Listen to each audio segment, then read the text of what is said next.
Badlands Dime Novels, The Adventures of Young and Holt, Issue 51, The Bluff. I'm your narrator, Ernest Wick, intrepid reporter for the Tombstone Epitaph. In this issue, with both Joshua and Porter recovering from their personal conversations, it's time to get down to the business of dealing with Samuel Reddington. And our heroes decide not to waste any time. And with that in mind, neither will we. So, time to see where they're at.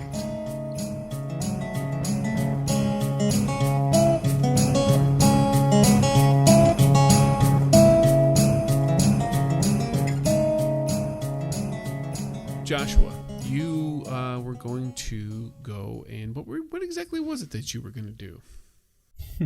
Joshua was going to head over to the Julian in hopes to learn of a permanent resident of Blondecoat and its location in the building. Alrighty. The Julian is also it's a nice hotel. It is not as nice as the Brown Palace, but it certainly has its fair share of luxury to it. It's not as large as a Brown Palace, but it's probably maybe about 4 or 5 stories. The one thing it does have that is quite fancy is the sign that is outside is rather ornate, and it seems larger than others as well. So it almost takes up the entire width of the hotel front, the little false front they will put on that, as it's up above in the porch area. And you can see as you're approaching that there's lights on inside, and it clearly looks like there is activity going on in here as well. And there's people standing outside on the porch, whether they're talking or smoking or whatever, but they're seem to be minding their own business as you approach. Okay, a couple of quick questions before we get into this. Major James Henry Lane was the one that was leading the mercenaries? Correct. Yes. Okay. So Joshua's going to step into the establishment. His mind is still reeling a little bit from his run-in with the two-faced woman, but he's trying not to let that get to him since business is at hand. He's wanting to get this task done quick so he can get back to mulling it over. So he's going to approach the front desk with a plan in his head. There is a woman behind the counter, and she has a very nice kind of poofy white blouse on. Her hair is up with all kinds of curls to the sides and top. She looks at you as you approach. Good evening, sir. Evening, ma'am. I was wondering if you'd be able to deliver a message for me to one of your guests that has as I understand, permanent residence here. We have several, yes, that have taken long-term stays, yes. Do you have a name? Yeah, it's going to be Mr. Reddington. Reddington. Oh, yes. I have it right here. Yes. If you could write down a message for me that could be delivered to his room. Yes, of course. She grabs a pen and gets a piece of paper. And what is it that you would like to say to Mr. Reddington? Or would you like to write it yourself? No, please write it for me. Okay. Progress has been delayed. Delayed, yes, okay. And you can just put the name on that of Major Lane. He'll understand what it means. All right. I could most certainly do that. Oh, I think Mr. Reddington is dining at the moment, but we'll deliver it to him before he retires for the evening. Or is this an urgent message? I'm sorry, I should ask you that. No, you can deliver it to his room. It'll be okay. Best not to interfere with his meal. It might affect his appetite. Well, we certainly wouldn't want that. They're serving fish tonight. Fish. Joshua is not hungry at all after having 2 steaks, so it doesn't even sound good to him. Looking around, how many stairwells going up? Is there one on each side of the building kind of thing, or just one main stairwell? Looks like there's one primary stairwell, almost like a grand staircase that goes up to a little mezzanine level, and then from there you can see it branches, along the walkway. There's, on either side, it looks like there's stairways going up to either side. I'll start to walk away from her and then stop and turn back around. If I need to speak to Mr. Reddington in person, what room would I go to? Make me a persuasion. That's a raise. Yeah, Mr. Reddington and I go back just not that long ago in Deadwood. He was on the verge of death, and, we were happy he pulled through. And then Joshua will grit his teeth a little bit at that as he's kind of spitting out that part of the tale. And just wanted to check in on him and all that. And, with the business and him recovering from such nasty wounds, it'd be nice to know exactly where he's at. Oh, yes. She as you talk about the wounds and him being near death, you see her expression her expression saddens a little bit, and she nods very sympathetically to what it is that you're saying. Oh, yeah. We all need friends. Yes, his injuries are certainly, they seem quite grievous, and you helped him. You helped him with this. Well, I was there when he got him. They're a tragic story. Oh, yes, it seems that way. He hasn't spoken very much of it, but it's obvious that it is indeed a sad thing for him. Yes, I'm sorry. All long-term residents are up on the 4th floor. I believe she looks down at the desk. His room, yes, 403. 403. Much obliged, ma'am. You have a wonderful evening. And you as well. And then Joshua will head to the hotel.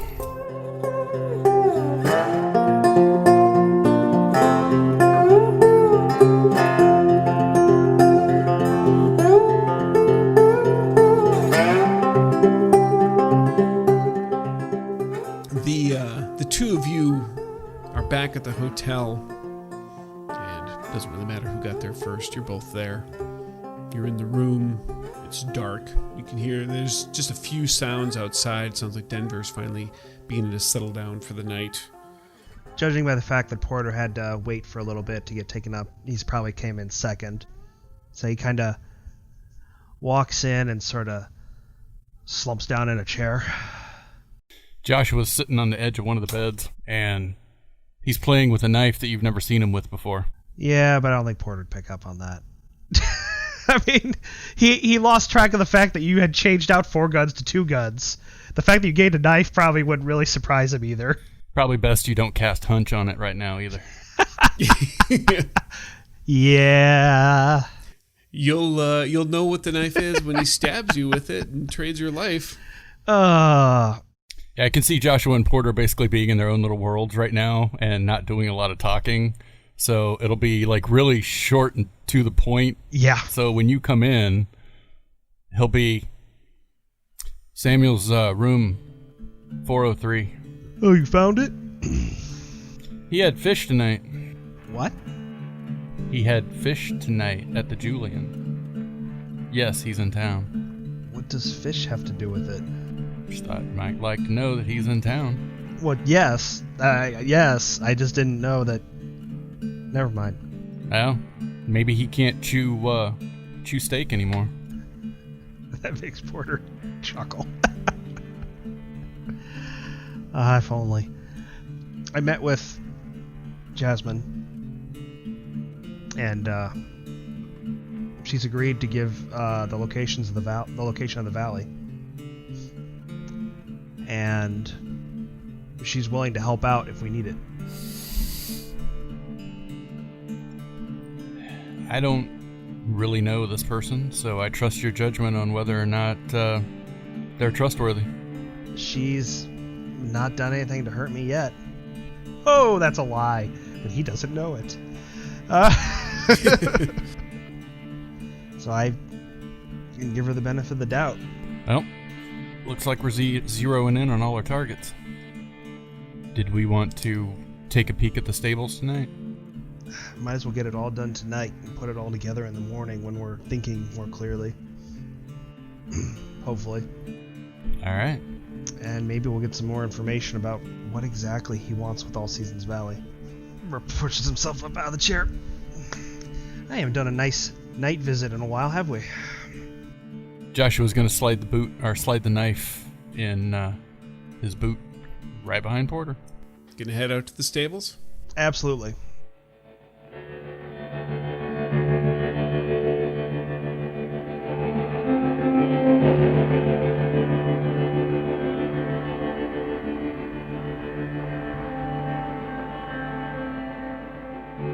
Since it's after sundown and we can get in to where we need to get, and now that it's night, easier to carry, Joshua's going to grab his other pistol. Perfect.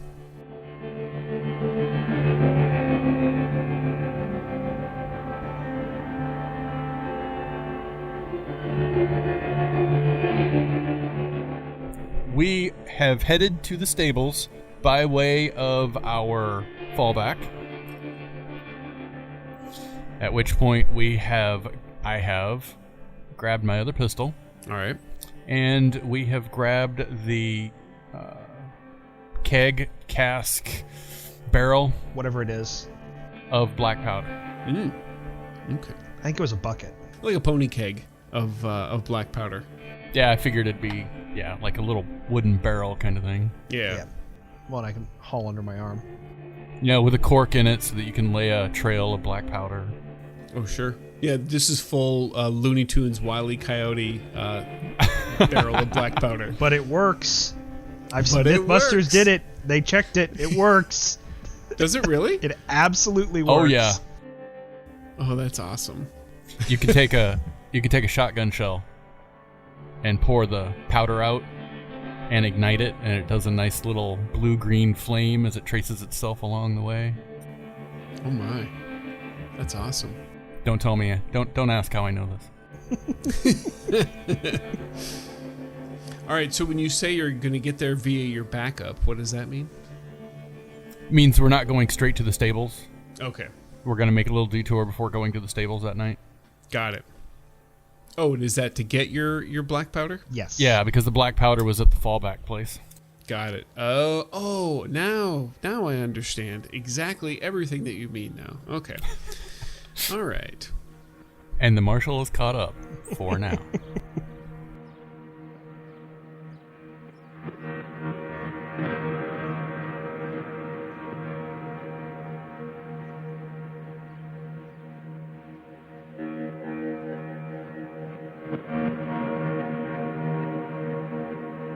So the stables are located on the edge of town. They're far enough away from the population center of the town to be ignored, but close enough so that things can, be transported back and forth into town fairly easily. With the darkness and everything else that you've got kind of going on, working in your favor, you're able to avoid the law, basically, as you're carrying your little keg of black powder and your guns with you as you make your way out, further out of town, or towards the outskirts of town. And you can see, of course, it gets a little dark, but you can hear the sounds of horses in the distance to let you know that you're getting close to the stables. And plus, you can also see the glow from a few campfires that look like they're inside the fence there. So make me a notice roll, both of you, and let me see exactly what you can see. All right, Porter got a 3. Very exciting. Oh, there we go. Let's just say Joshua had some practice earlier in the night, looking around in black and white. So Joshua, you can get a good layout. you're able to take in enough ambient light to kind of figure out how this looks. And it's essentially like a large barn-type building with an attached side building. And around it is a good-sized fence. And it's a fence in the sense that it's a horse fence, so it's like the two wooden... slats, slats, and then with their fence posts and all that. So it's certainly easy to get through or around or whatever. And you can spot what looks like on the outside, because there are two separate fires. One is kind of near the entrance, which leads directly into the barn, and then one is deeper inside the corral area. Looks like there's probably about 4 individuals in this area.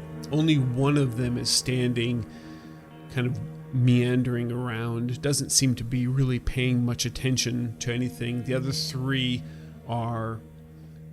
2 of them are seated around a fire, one of the fires, and then one is seated around the other fire alone. And the guy who's standing is sort of wandering in between.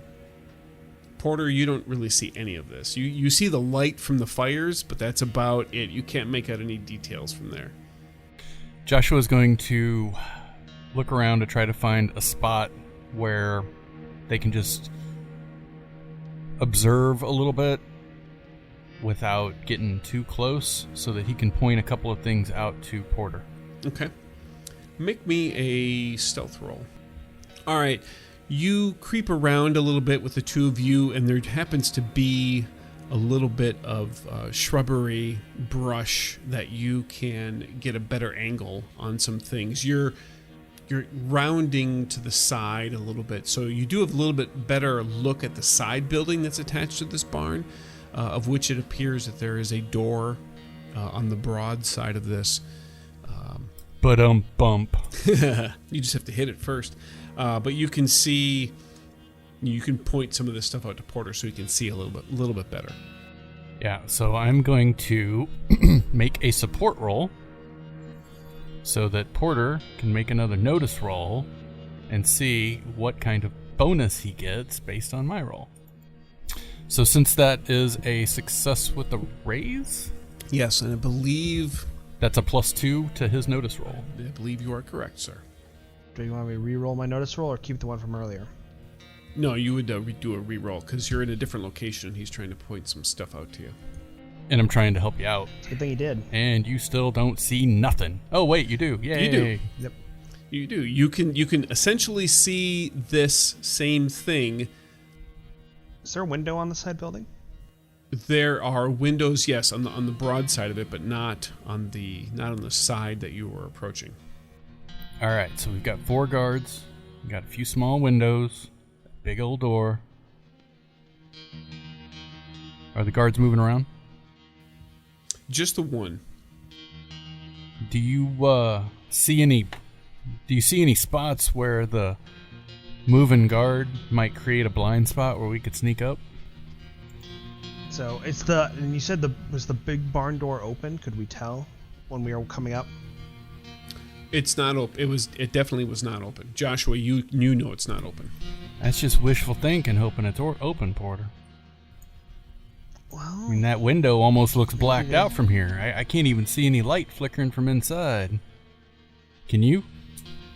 Porter sort of squints. I don't know how you see any of this anyways. My night vision's gotten a little better since I hear banging rocks. I thought you said that was runs it deer. Yeah, it was. You want me to bang some rocks together for you? You could. But I would do it away. I think our best bet is to go in the side here. Then I can just pop in through the window. Not literally, but... So you want me to move around to the northwest side and bang some rocks, draw them over there so you can slip in the window? That could work. Any direction that's not the window would work, actually, yes. I would assume... I was thinking south, maybe, because then... Oh, but that may not draw the two at the fire. Because if you go to the north, if you go Porter points to the northeast, wouldn't they all be looking in that direction? And then I have to go Northwest, Porter, not northeast. Yeah. oh, the other side of the barn. You all right? You seem a little rattled tonight. I had a lot of my, and it's. Let's do this. This place needs to go. We're sort of half up the barrel. All right, Porter. Joshua's gonna give him a little pep talk. Oh boy. He's gonna tell him a little bit of a story about how he can do this. This isn't the tortoise and the hare again, is it? All right, Porter, make me a spirit roll. Wow. It's okay. not working. Porter just kind of, you told me that one last time. All right. Well, I'm getting old. I can't remember these things. Let's just chin up. Don't trip on nothing. Joshua starts looking around for some rocks. Remember, just because you can't hear doesn't mean you don't make noise. What's that? Make me a stealth roll, Joshua. I'm gonna burn a Benny on that. Oh, stop running out of bennies. Well, every one of them's been on stealth rolls. Joshua's not used to being stealthy. Woo! How about a 14 on a D4 skill? I like that. Wow. 14 is really good. Okay, so you stealth over there. Porter, you're staying where you're at, yes? I will try and get a little bit closer, because I'm quite a ways away, and I do want to be able to, and without him it's not as easy to see things, so I want to kind of get a little closer to be able to make my move as fast as possible. See if you can slip into the darkness like a shadow on a moonless night. Make me a stealth as well. How about a 10? I think the pep talk worked. I think you just lied to me. I could have. It's possible.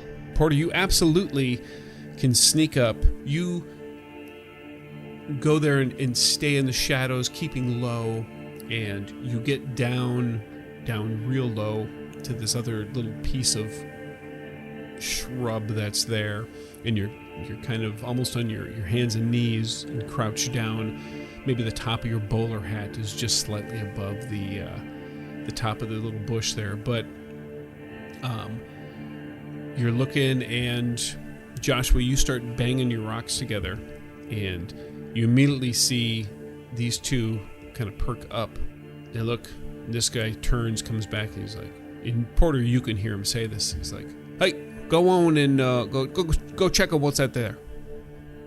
And you see them go and begin to walk off this way as they ready their rifles. Now, when I see them come around the corner of the barn, I'm gonna stop banging my rocks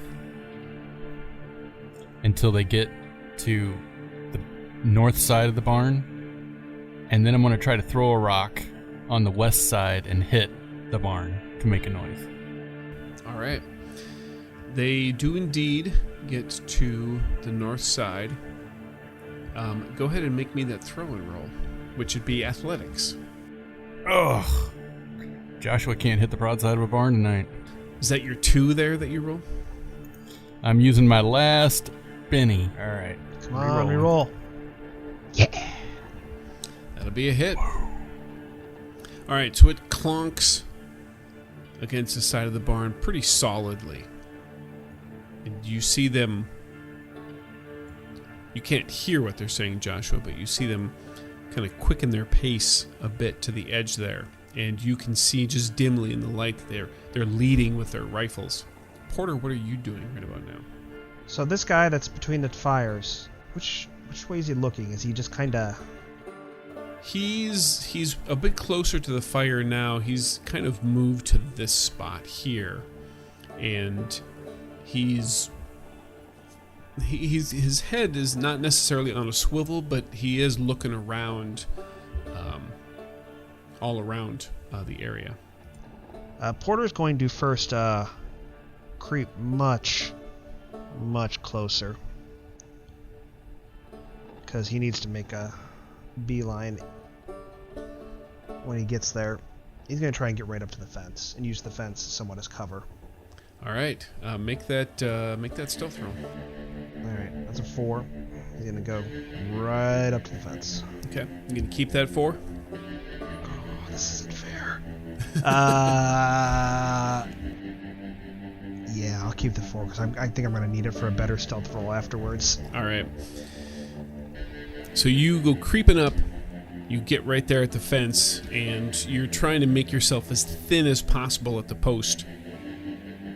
And he just happens to have stepped slightly away, and he's about like a quarter turned from the fire. And you hear him say something to the effect of, "Hey, what you see? Anything up there?" Okay, can I see in that window? You can see in the window, but only in the sense that it is dark inside there. Okay. Porter's gonna let out a breath. 3, 4, 5, 6, 7, 8, 9, 10. And he is going to make a blind jump. He's going to With teleport? step. Yes, he's going to kind of sink down into the darkness that he's standing in and just kind of land in place in the middle of that room in there. Okay. That's a -2. All right. So Are you spending points or making a deal? that's what I am debating at the moment. You know what? After his visit with Jasmine, he's probably going to make a deal.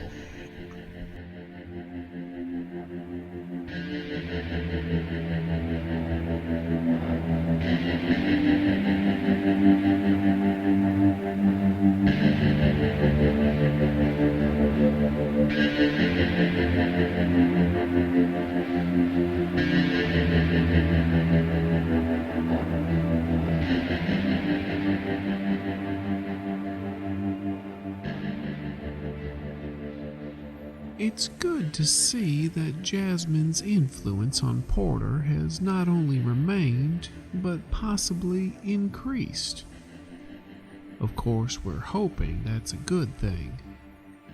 To find out what happens after Porter's jump, come on back for our next issue, Barn Burner. The part of Porter Holt is played by Brad Smith. Joshua Young is played by Brent Rich, and your intrepid marshal is played by Chris Hussey. This game references the Savage Worlds game system available from Pinnacle Entertainment Group at peginc.com. It is unofficial media content permitted under the Media Network Content Agreement. This content is not managed, approved, or endorsed by Pinnacle Entertainment Group, and certain portions of the materials used are the intellectual property of Pinnacle, and all rights are reserved. Savage Worlds, all related settings, and unique characters, locations, logos, and trademarks are copyrights of Pinnacle Entertainment Group. Thanks also to Fear the Boot. Support their Patreon at patreon.com/feartheboot. Intro music by Half Deaf Clatch. Contact information for the cast as well as music links can be found in the notes on our website, youngandholt.com. If you enjoy these issues, please consider dispensing a lovely 5-star review on wherever you do listen from. Please search for Fear the Boot Actual Play. It's very kindly appreciated.